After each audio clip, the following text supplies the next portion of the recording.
So I was doing some cleaning in my garage when I found this iron. I have no idea how I got it or where it came from, and I think it's fair to say that it has some age to it. But now that I've come across this old iron, I kind of want to try my hand at restoring it. So with no real experience in restoration, let's see how I do.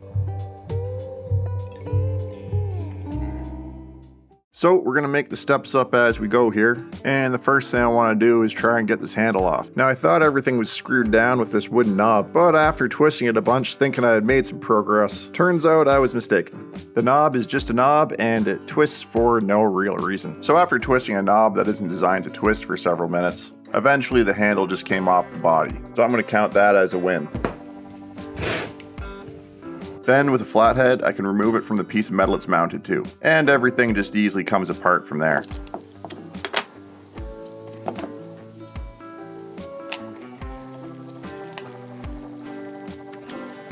Next I want to eat through as much of this rust as I could. So all the metal parts go into a container, and then I'm just going to fill that up with some regular old vinegar and let that soak for about 24 hours.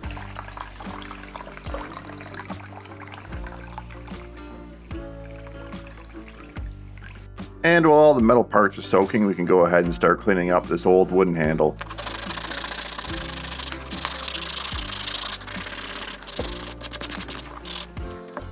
Now it might look like we're trying to clone the creature from the Black Lagoon here, but these are our metal parts after 24 hours in a vinegar bath. And now we can just go ahead and start pulling all our parts out of the vinegar bath and getting them all cleaned up. I started cleaning all these parts off using a Scotch-Brite pad, and then immediately abandoned that idea and put a brass wire wheel on one of my drills. It goes without saying that this made much quicker work getting rid of the rust. Whoever would have guessed that?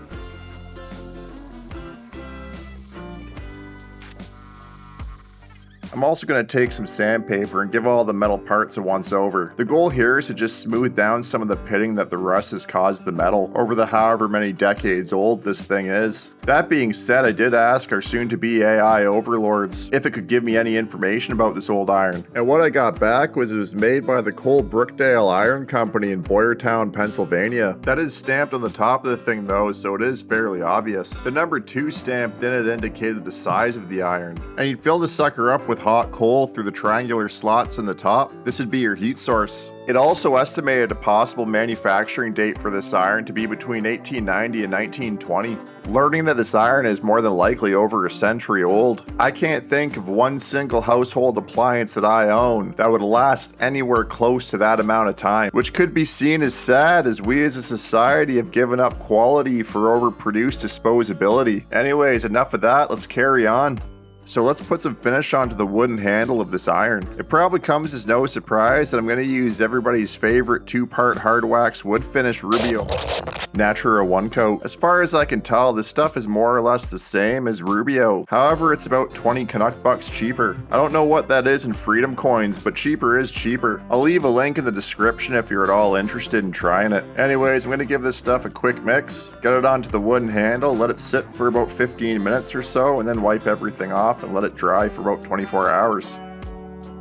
Alright, we're getting close to the end of this one. If you've made it this far, consider hitting the subscribe button. So before I add any finish to the metal parts of this iron, I just want to give everything a quick clean with some methyl hydrate. This will remove any oils and debris that may still be left on the metal without leaving any residue behind. Now I didn't look into it, but I can only assume when these were being manufactured, they were using some kind of enamel as a finish. Now I'm not going to do that, since I'm not going to be using this iron in any functional purpose. Instead, what I'm going to use is this raven black wood stove finish, mostly because it's what I have lying around. Now I assumed, which was my first mistake, that since this wood stove finish was black, that was going to cover the metal of this iron in 2, maybe 3 coats. So 8 or 9 coats later, I had a fairly even black finish on the old iron. Now wood stove finish needs heat to help it bond permanently to the metal that it's helping protect. Now I assumed, again, wrongly, that this would be an hour or 2 of direct heat.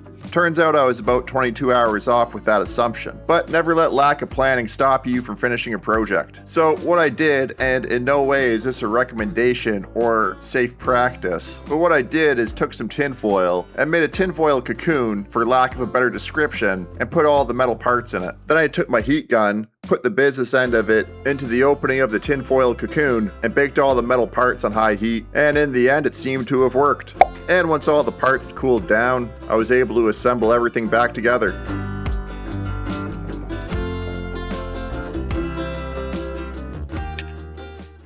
And there we go, we're done. Now, even though I haven't brought this iron back to its former glory, it's still looking a lot better than it did when we started. And at the end of the day, that's what I set out to do. Anyways, that's all I got for this one. I want to thank you for watching. I'll see you in the next video.